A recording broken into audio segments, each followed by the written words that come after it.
Mesdames, Messieurs, bonsoir. Nous sommes très heureux de vous retrouver encore aujourd'hui pour vous présenter notre émission, La question du jour. La question du jour portera sur le rôle du notaire dans le processus du mariage à l'état civil. Il n'est secret pour personne qu'autrefois, lorsqu'un couple se mariait, en tout cas, c'était jusqu'à la mort, sauf la mort qui les séparait.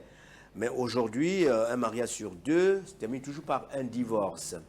La question qu'on peut se poser, est-ce parce que les jeunes ne mûrissent pas leur projet de mariage? Première interrogation. Deuxième interrogation, est-ce parce que les conseillers conjugaux, qui sont les notaires, ne jouent pas pleinement leur rôle? Deuxième interrogation. Enfin, troisième interrogation, les jeunes couples sont-ils vraiment informés en amont des conséquences juridiques que produisent les mariages? Voilà autant de questions de ce soir que nous allons évoquer avec notre invité qui est sur ce plateau. Il s'agit de Maître Jean-Baptiste Bouboutou Bemba. Il est notaire, praticien du droit. Maître Bouboutou, merci beaucoup d'avoir accepté notre invitation. Je m'amusais un peu à poser une question comme ça à un notaire. À quoi il sert un notaire dans la société? Et surtout au Congo, en Afrique, un notaire. Le notaire, merci d'abord de cette opportunité que vous me donnez ce jour en venant m'interviewer à mon étude. Oui. Et d'emblée, le notaire est un acteur juridique dans la société. Il joue un rôle primordial dans l'établissement des contrats. Et particulièrement au Congo, c'est une loi de 89 qui a institué cette profession juridique. Et ce sont donc des officiers ministériels qui sont établis à l'effet de recevoir les contrats auxquels les parties doivent ou veulent donner le caractère authentique attaché aux actes de l'administration, de l'autorité publique, et pour donner à ce contrat ou à ces contrats trois caractéristiques fondamentaux que sont la force probante, la force exécutoire et la date certaine. Donc les actes passés par devant notaire ont une force juridique dans leurs effets, considérés comme des actes qui ont un potentiel en exécution au même titre que les jugements rendus par les tribunaux de grande instance des différentes juridictions du territoire concerné. Et donc le notaire joue ce rôle, il a une activité protéiforme, donc depuis ce qui concerne la gestion de la famille, dans les contrats, dans les obligations entre les parties, personnes physiques ou personnes morales, dans les contrats de société, lorsque vous voulez créer une société, les statuts font l'objet d'un acte notarié, surtout lorsqu'il y a lieu de faire l'acte obligatoire qui est l'acte qui concerne le versement des capitaux.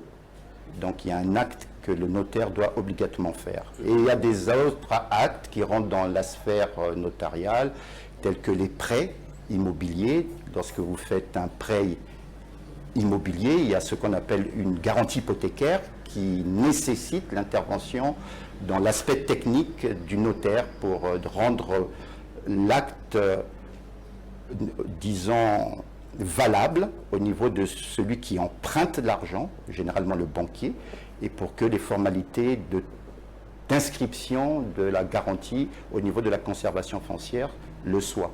Et il y a les transactions immobilières qui nécessitent l'intervention d'un notaire en l'occurrence. Si je comprends bien, votre loi vous donne beaucoup on appelle ça d'opportunités pour que vous jouiez pleinement votre rôle. Et cette loi que vous dites, certains notaires pensent qu'aujourd'hui, cette loi a montré ses limites, ses insuffisances. Est-ce que c'est de votre point de vue? Oui, c'est une loi qui avait été créée en 1989. Vous savez, dans la société, les choses évoluent. Le notariat prend de l'essor, il y a des nouveaux enjeux. Oui. Et assurément, notaire, ancien notaire, parce que ça fait 33 ans que j'exerce cette profession au niveau de la Cour d'appel de Brazzaville, il y a indubitablement des choses à revoir, bien entendu. Mais c'est pas l'objet de notre émission. C'est pas l'objet de notre rendez-vous de ce matin. Notre rendez-vous d'aujourd'hui, c'est sur le mariage. pour voir est-ce que le notaire réellement a sa place. La question que je vais vous poser, le mariage à l'état civil, est-ce un effet de mode ou une nécessité au regard de ce qui se passe aujourd'hui, selon vous, maître? Non, le mariage, effectivement, vous faites bien d'avoir fait de choisir cette thématique. Elle a l'air anecdotique a priori, mais elle est fondamentale dans une société. Le mariage, il faut l'entendre comme le fondement de la famille. C'est une base créatrice de la famille telle qu'on l'entend lorsqu'un couple se met ensemble. Et donc, ça a pris une évolution. À l'époque, le mariage avait une consonance religieuse, dans la philosophie paulinienne. Quand on se mariait, c'était devant les prêtres, et c'était un lien qui était considéré comme divin.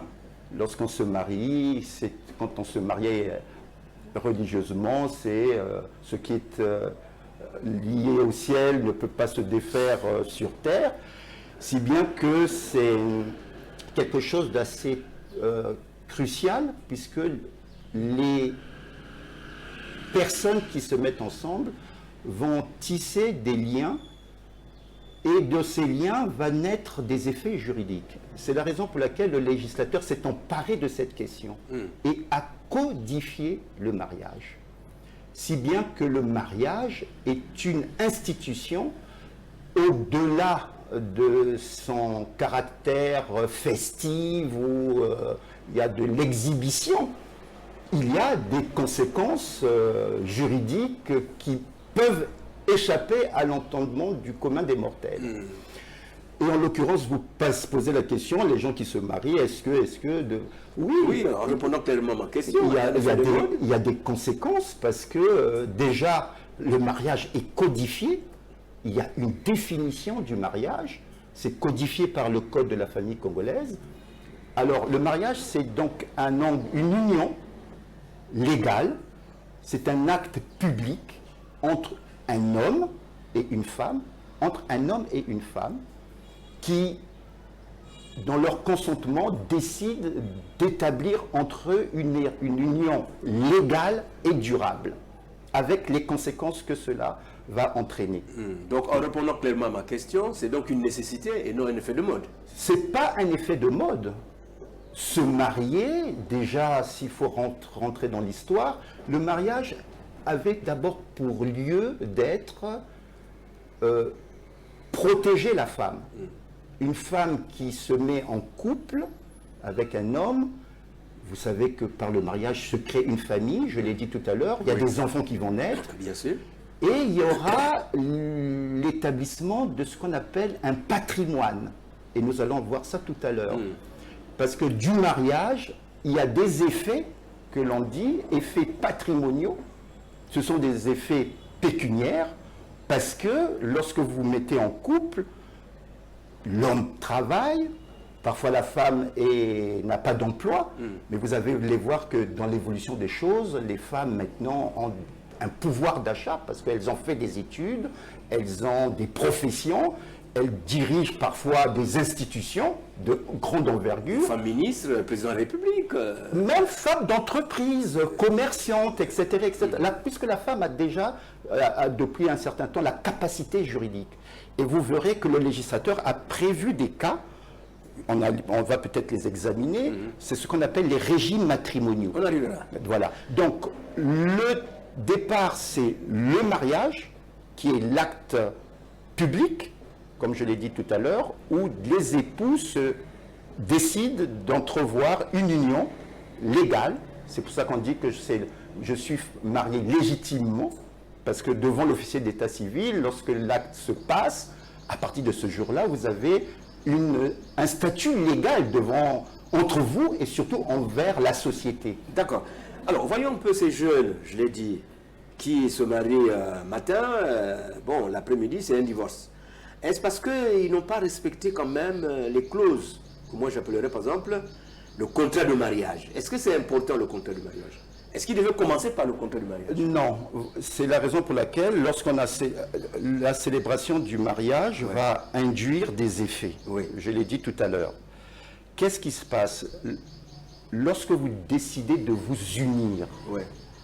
Surtout dans le monde moderne où nous sommes. Tout à l'heure, j'ai dit que les époux, l'homme et la femme, ont souvent un statut dans la société.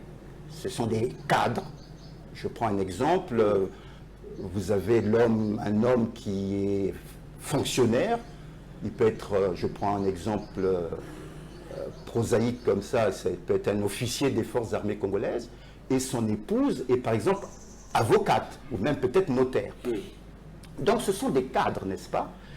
Et le fait de se marier, lorsqu'ils vont décider de convoler en noces, alors qu'est-ce qui va intervenir? C'est le choix. Nous allons nous marier, c'est vrai, mais sous quel régime allons-nous établir notre relation? Et justement, le législateur a prévu différents types de régimes, les régimes matrimoniaux. Il y a donc le régime de droit commun. Lorsque vous ne choisissez pas de contrat quelconque, il y a le régime dit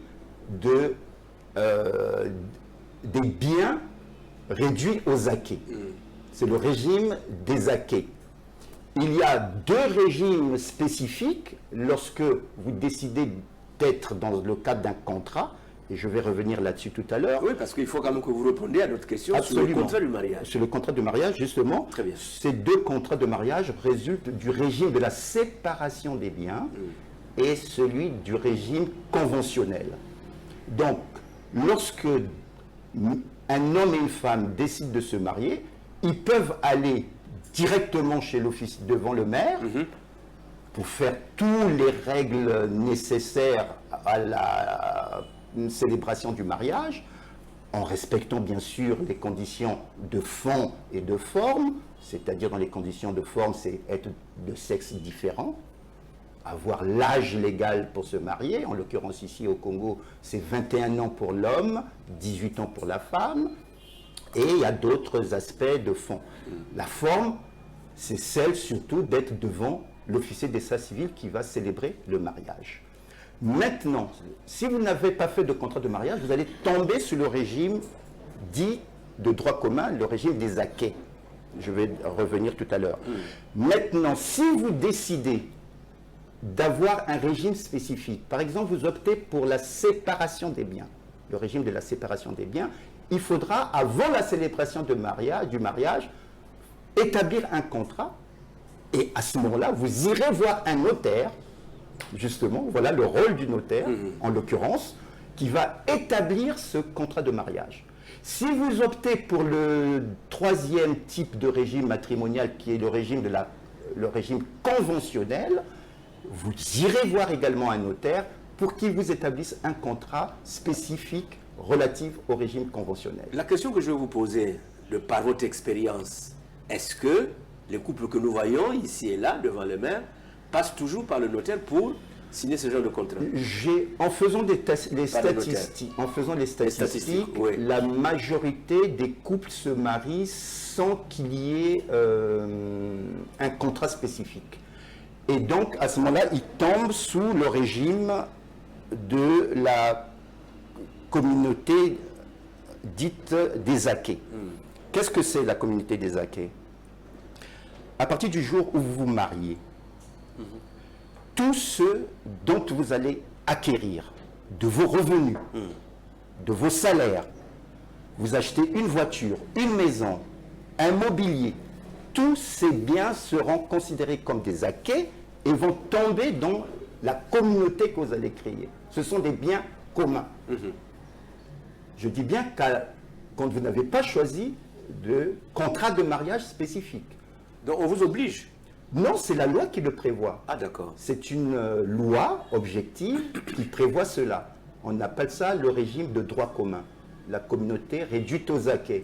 Et les acquis, c'est un terme qui signifie les achats que vous faites pour améliorer les conditions de vie du couple. Donc vous achetez une maison avec vos revenus, vous achetez une voiture, vous achetez un mobilier, de cuisine, du salon, pour meubler votre maison, ce sont des biens communs. Et dans ce régime, le législateur a prévu des biens propres également. C'est-à-dire pendant toute la vie de votre communauté. Toujours dans ce régime. Dans ce régime. Oui. Toute la vie de votre communauté, il y a des événements qui peuvent intervenir. Je prends l'exemple d'une succession d'un de vos parents et il vous est attribué un bien par un legs, c'est-à-dire par un testament, ou du vivant de votre parent, il vous fait une libéralité, donc une donation entre vifs. Ce bien-là ne tombera pas dans la communauté, ça reste des biens propres. Ah, d'accord. Donc dans la communauté des biens réduits aux acquets, il y a les biens communs qui résultent des acquets, donc comme je l'ai dit, des revenus, puisque vous travaillez, le salaire que vous avez quand vous achetez quelque chose, ben, ça tombe dans la communauté.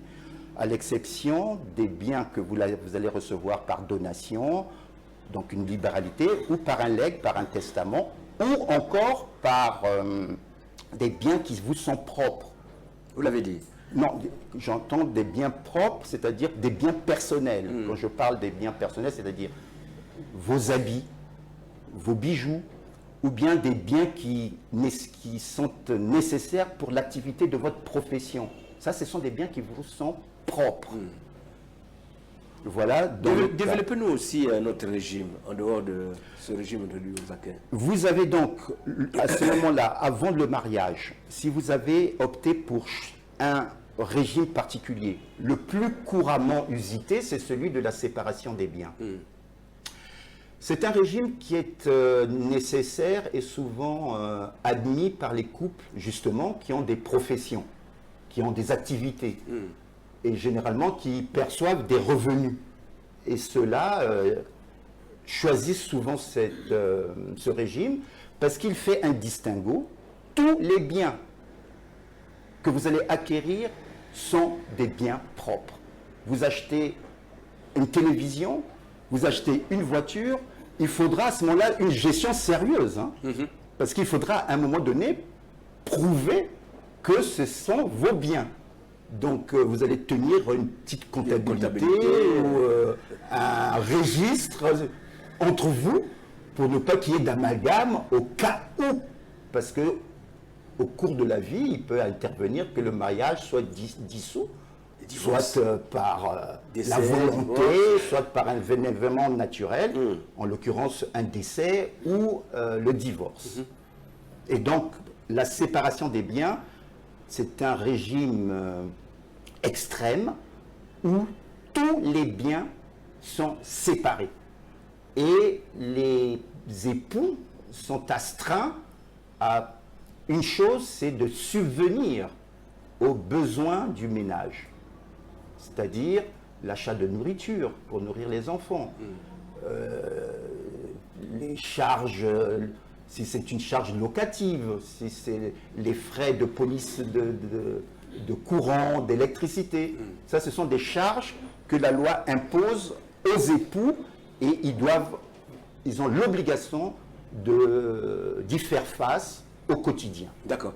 Donc, si je comprends bien, vous avez déjà parlé du régime, disons, de séparation des biens, réduit aux acquets. Oui. Et encore un autre régime que vous Le avez... régime de la communauté conventionnelle. C'est quoi c'est? Alors, c'est un régime qui est rarement utilisé et qui ouvre une grande porte dans la communauté. C'est-à-dire? C'est-à-dire, quand les époux choisissent cette communauté conventionnelle, on dresse une convention par laquelle les époux vont mettre en place les dispositions relatives à tous leurs biens. Ils peuvent par exemple décider que nous allons vivre dans une communauté universelle. Donc, quels que soient les biens acquis par test, par legs, par donation, une fois qu'elles deviennent propriété de l'un des époux, ben, ce seront des biens communs. Ça, c'est la grande ouverture de l'aspect conventionnel. Les époux pourront, dans cette convention, établir qu'en cas de séparation, de divorce, voici comment ce que nous allons répartir les différentes attributions des biens. On va favoriser l'un des époux par rapport à l'autre. Donc, ils ont un choix, une ouverture de choix par rapport à l'affectation des biens qui vont former leur patrimoine. D'accord. Pour le cas de notre pays, notre Congo, c'est quand même un peu rare d'entendre ce régime. En dehors du régime de droit commun où on ne nécessite pas l'établissement d'un contrat, le régime, surtout le régime conventionnel, est rarement usité. Personnellement, je pourrais dire que je n'ai jamais rédigé ce genre de contrat. Il est très rare. Il est très rare. Oui. Alors, il y a une question généralement qu'on nous pose, nous communicateurs, journalistes. Comment peut-on changer d'un régime à un autre? Oui. Un bon matin, le couple pense qu'il faut changer de régime. Un bon matin... Mais il y a madame, par exemple, qui dit non. Non. Comment changer le régime? Vous savez, quand on... Que dit la loi? Quand on est marié, il y a toujours le consentement, il y a une bonne entente. Il y a une complicité entre les époux. Bien sûr. L'hypothèse, c'est laquelle? Vous êtes marié sous le régime de droit commun. Et que quelque temps après, vous décidez, par rapport à des circonstances d'évolution de votre vie... Oui, surtout quand vous avez une deuxième femme, troisième femme... Bon, on devait voir ça parce qu'avant de se marier, il y a la monogamie, la polygamie. Il faut d'abord, dès le départ, faire cette option.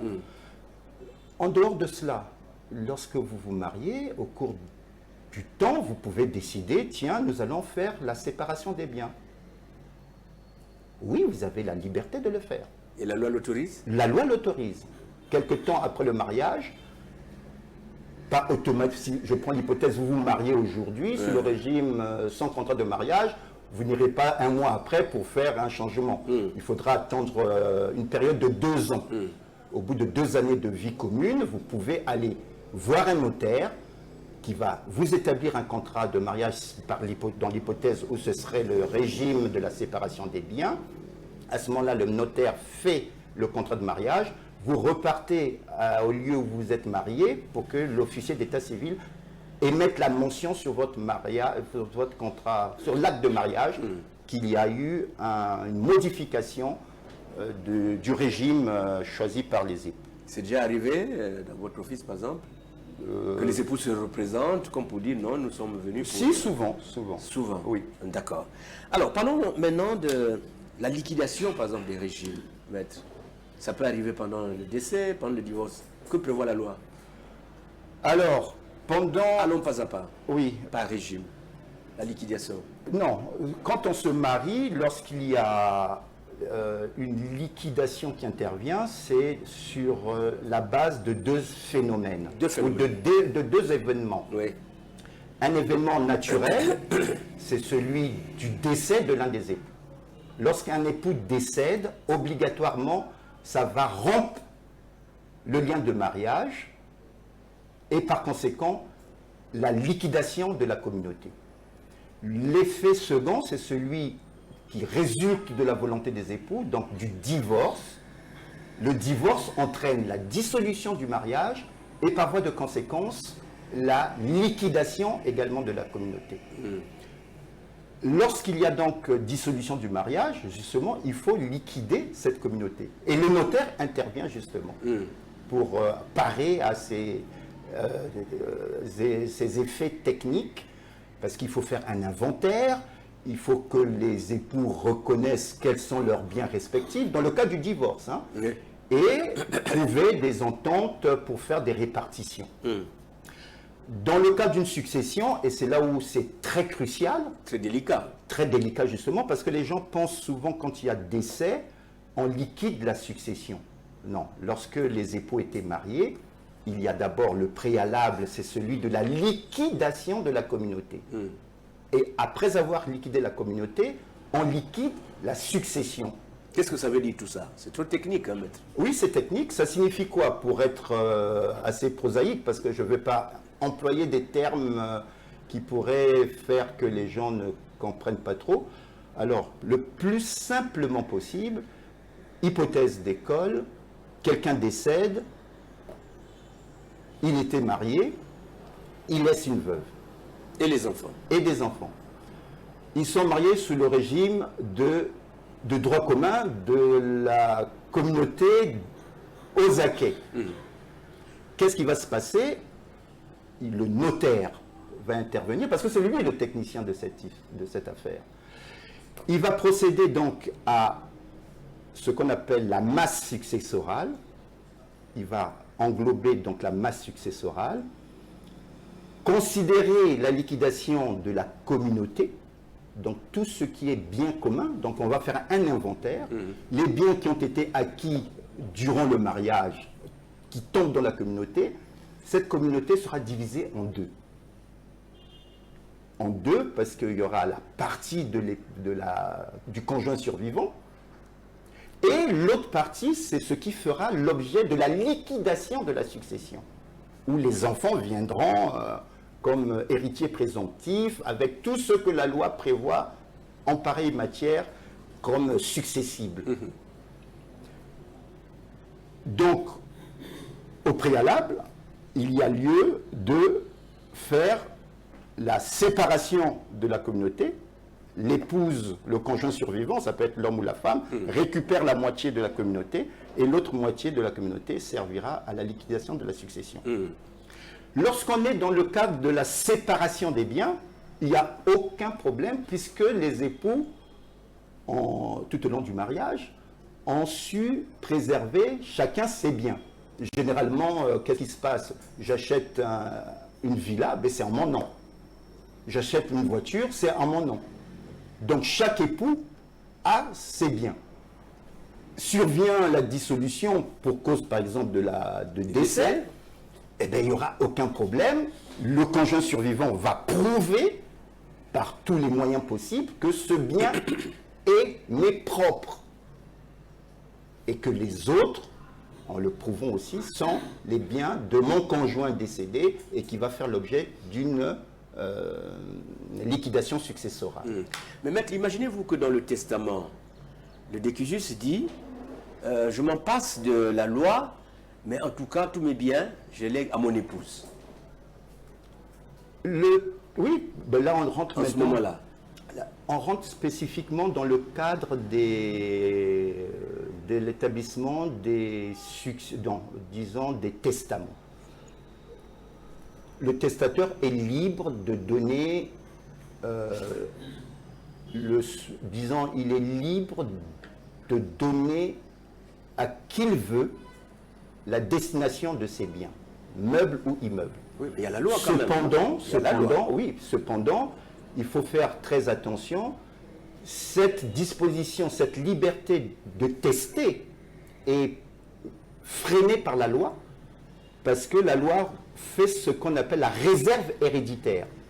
La loi prévoit, dans ces dispositions impératives, que le testament, la libéralité, ou plutôt le legs qui est fait, ne peut pas excéder la réserve qui est de 80% pour réserver à ses héritiers. Et quand c'est comme ça, qu'est-ce que vous faites? Quand quelqu'un vient faire son testament, il explique ce qu'il veut faire comme legs. On voit d'abord la contenance de son patrimoine. Lorsqu'il a par exemple qu'un seul bien, et qu'ils disent qu'à ma mort, ce bien va revenir à mon épouse, bon, ça peut être un bien commun. L'épouse, vous avez les mêmes enfants. S'il n'y a pas des enfants au dehors, cela ne pose pas de problème. Mais s'il y a des enfants, en l'occurrence, lorsqu'on est marié, il y a les enfants légitimes, les enfants naturels. Et les enfants naturels, généralement, c'est des enfants adultérins, lorsqu'ils sont nés hors mariage, pour quelqu'un qui est marié. Mais cependant, ils ont les mêmes droits. À ce moment-là, le notaire va dire, attention, tu ne peux pas faire ce legs en totalité à ton épouse, parce que à ta mort, il y a des concurrents qui vont rentrer en compétition avec elle pour l'héritage, et le seul bien que tu as, tu ne peux pas le faire bénéficier en totalité à ton épouse. Mais lorsque ce sont des enfants légitimes uniquement, cela ne pose pas de problème, puisque les enfants héritent aussi de leur mère, in fine. Donc il faut d'abord contextualiser les événements. Généralement, il y a les membres de la famille qui contestent, qui peuvent même attaquer en justice ce testament. Non, non, le testament, il a une force obligatoire, il a une force probante. Un testament n'est jamais attaqué, surtout pas par les membres de la famille, parce que les membres de la famille viennent à la succession, mais de façon, disons, dérivée. Hein. Effectivement, lorsqu'il y a liquidation de la succession, le code prévoit généralement le quart de la masse successorale, le quart qui représente 25% de la masse de la succession. Mais les enjeux, c'est surtout l'épouse, disons la famille nucléaire. Oui, imaginez-vous, maître, on fait signer le testament à un mourant déjà, quelqu'un qui va bientôt mourir, à qui on dit non, non, il faut laisser un testament parce qu'on ne sait pas comment, derrière toi, comment ça va se passer. Et dans l'état où se trouve, vous voyez, dans l'état où il se trouve, et il fait un testament, est-ce que, selon vous, même si la loi dit qu'on ne peut pas attaquer un testament, dans ces conditions, est-ce qu'on ne peut pas attaquer un testament? Généralement, lorsque le testament, vous parlez, bien c'est une hypothèse extrême, hein. Lorsque vous parlez d'un mourant, non.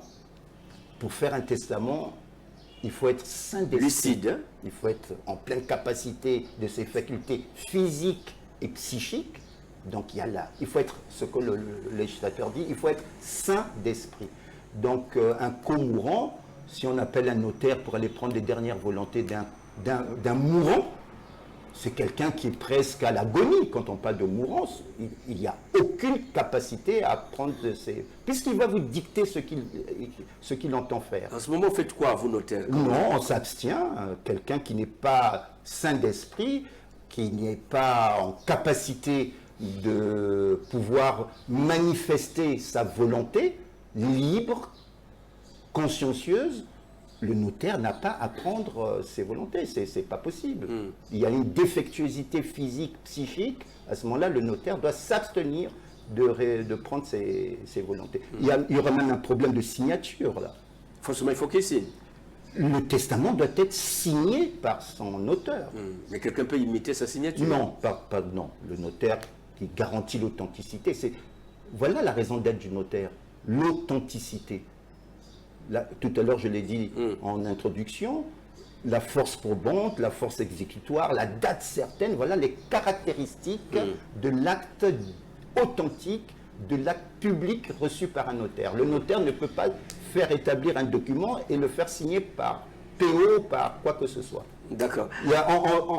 On risquerait d'être dans le faux à ce moment-là. Ah, ça c'est vraiment usage de faux. Absolument. Faux usage de faux. Absolument. Et peut-être les parents peuvent vous poursuivre à ce moment-là.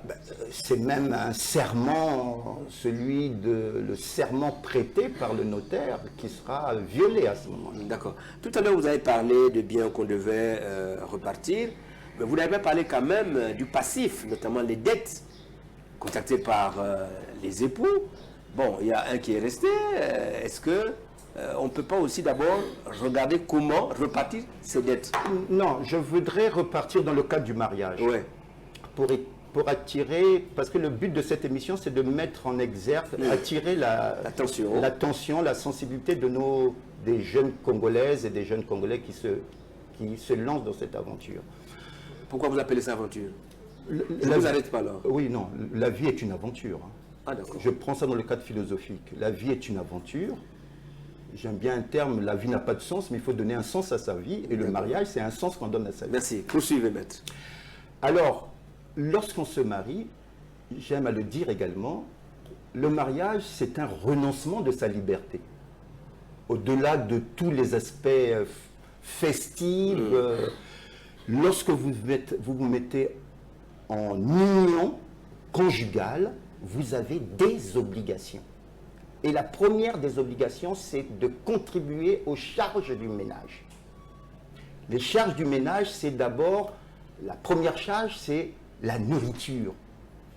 Lorsque l'un des époux contracte une dette pour la nécessité de la vie du couple, de la vie du ménage, cette dette, elle est partagée. Elle est commune, elle est solidaire. À défaut d'aller contracter des dettes que j'appelle des dettes somptuaires. C'est-à-dire, une femme, elle est dans son foyer, elle s'en va dans un magasin prendre 10 wax, ça va lui coûter, je ne sais pas, 400 000 francs, le mari quand il arrive, on l'appelle que votre femme, ça ce sont des dettes somptuaires, ça n'engage que l'épouse. Ah bon? Ben, bien sûr.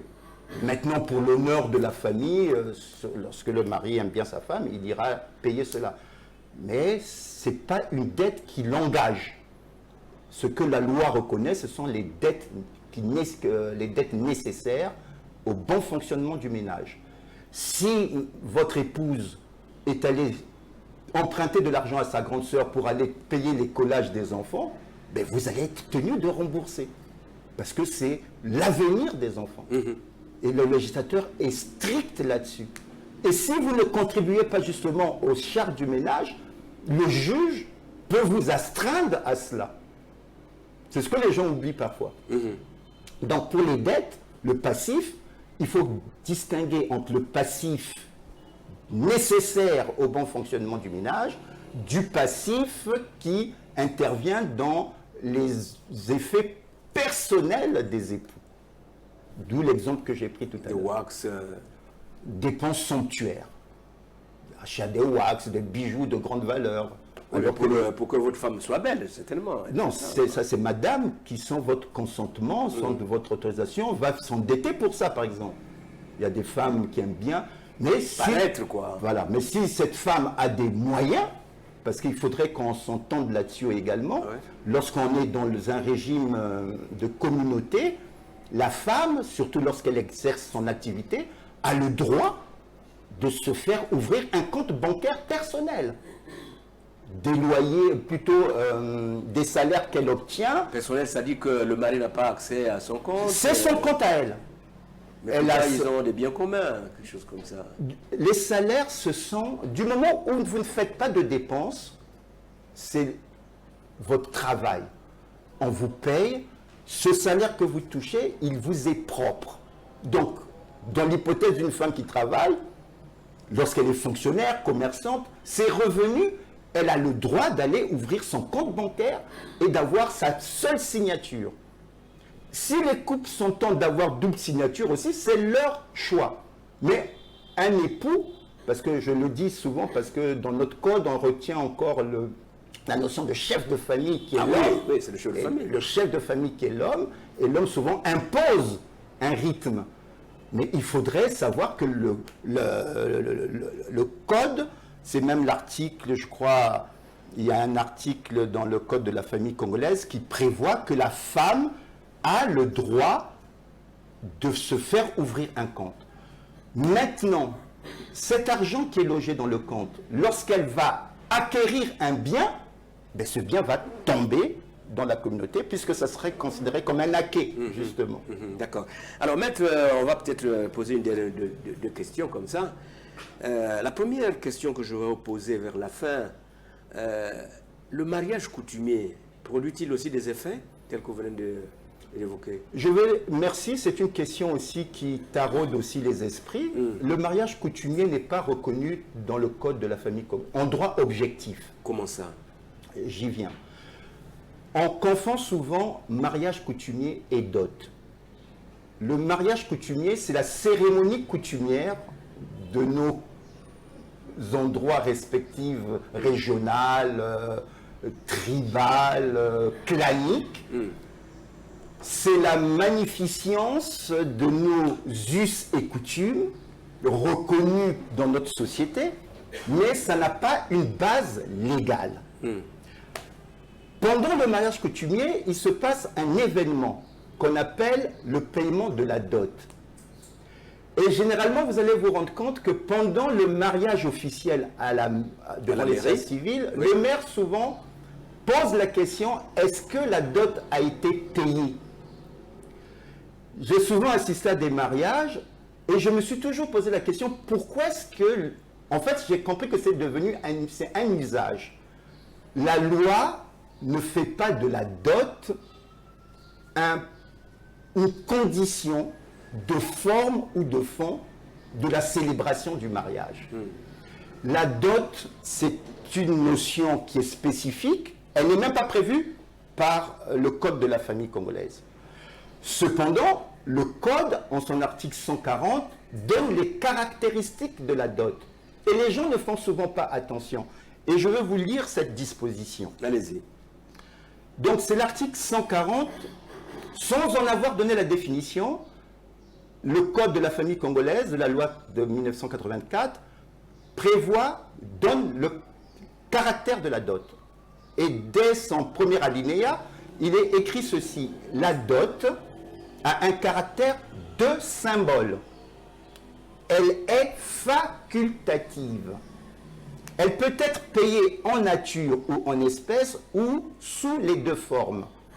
En aucun cas, son montant ne pourra dépasser la somme de 50 000 francs. Elle n'est pas remboursable. Rien que le premier alinéa fait ressortir le caractère de la dot.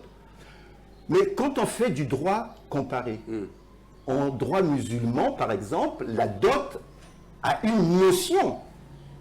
Qu'est-ce que c'est que la dot? La dot est une somme d'argent, en droit musulman, réclamée obligatoirement au futur époux pour le compte de la future épouse et qu'il doit verser pendant la cérémonie du mariage. Vous vous rendez compte de ce caractère obligatoire? En filigrane, ça cache quoi? Mais une transaction. La femme devient un objet de commerce. Oui, et donc le code de la famille congolaise... Oui, si on peut laisser un peu ce que vous dites.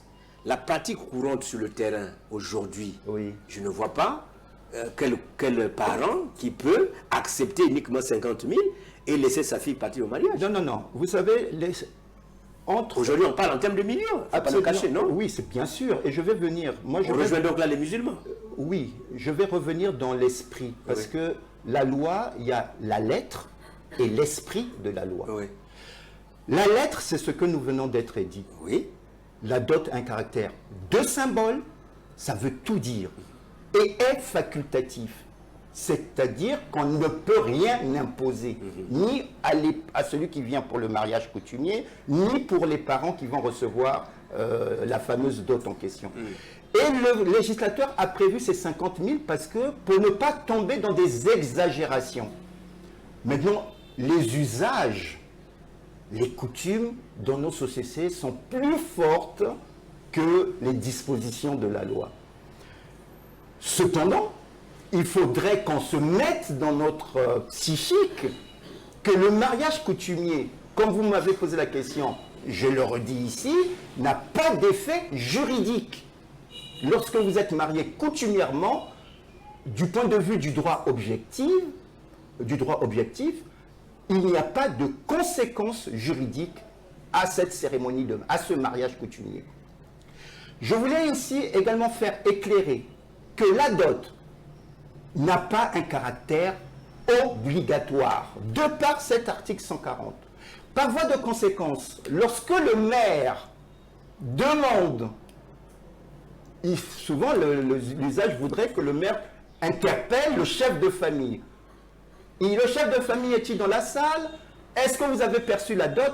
Ça ne rentre pas dans le cadre des conditions de forme ni de fond de la célébration du mariage. C'est dans un aspect des usages, typiquement au Congo. C'est ce que je voulais typiquement au Congo. Merci Maître. En une minute, que dire à ceux qui nous ont suivis en parlant du mariage qui produit ses effets? En une minute, que dire?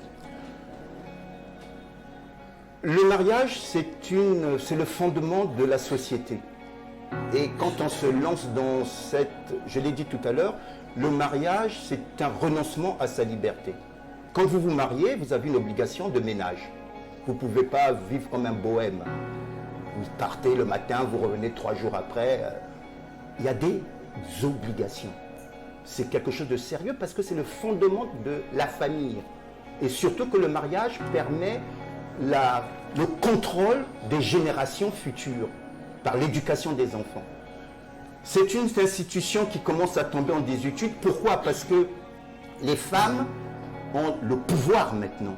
Les femmes sont instruites, elles ont des revenus, d'où vous allez voir des familles monoparentales. Il y a des femmes à l'heure actuelle qui font des enfants mais qui n'ont pas besoin d'être mariées. Et c'est l'évolution du monde. Nous rentrons maintenant dans l'intelligence artificielle. Vous verrez que les choses vont aller dans le... Je suis en train d'observer cela à travers notre société.